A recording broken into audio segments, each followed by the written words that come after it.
Well, howdy there, Internet people. It's Belle again. So today, we're going to talk about Trump, New York, Navarro, and the Supreme Court. New York Judge Merchan rejected Trump's motion to dismiss his case over the immunity ruling that came from the Supreme Court. Trump's team reportedly has a list of other arguments for dismissal ready, but this one didn't go anywhere. Back in May, a jury convicted Trump of 34 counts of falsifying business records in what is commonly called the New York hush money case. About a month later, the Supreme Court issued its controversial ruling about presidential immunity for official acts. Trump used this as the basis for the motion to dismiss.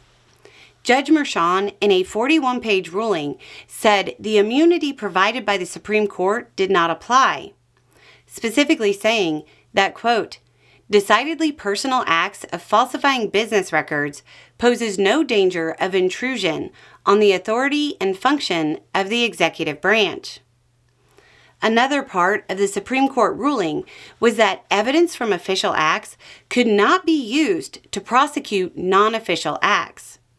Judge Merchan found that even if the prosecution had used some evidence from official acts, quote, such error was harmless in light of the overwhelming evidence of guilt. From here, the Trump team is likely to go to the appellate courts and maybe back to the Supreme Court. Now, that will probably cause a lot of people to groan because the expectation has been built that the current Supreme Court is just a rubber stamp for Trump. While the majority of the court and Trump are ideologically aligned and will probably side with him on most issues, it's important to take a look at another move by the Supreme Court this week. A close advisor of Trump from his first term, who looks like he'll rejoin Trump in the second term, named Peter Navarro, appealed to the Supreme Court. The appeal was over the Presidential Records Act. The National Archives wants records it believes are in Navarro's personal email. Navarro says the Presidential Records Act doesn't allow for the search of private emails for records. The Supreme Court declined to hear the case, leaving a lower court ruling in place that says Navarro must turn over the records.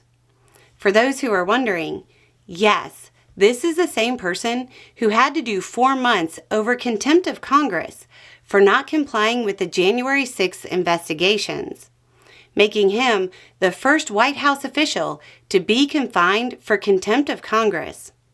He's appealing that too on the grounds of executive privilege, and that might actually hold up.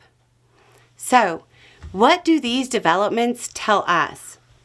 First, the seemingly never-ending Trump-related legal entanglements are nowhere near over. Second, that while the Supreme Court will likely continue to side overwhelmingly with Trump, it isn't totally a rubber stamp for his agenda. I wouldn't get your hopes up too high, but realistically, this was a case the court could have handed Trump a win on, with very little outcry from the public.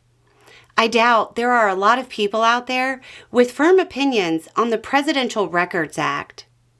Anyway, it's just a thought. Y'all have a good day.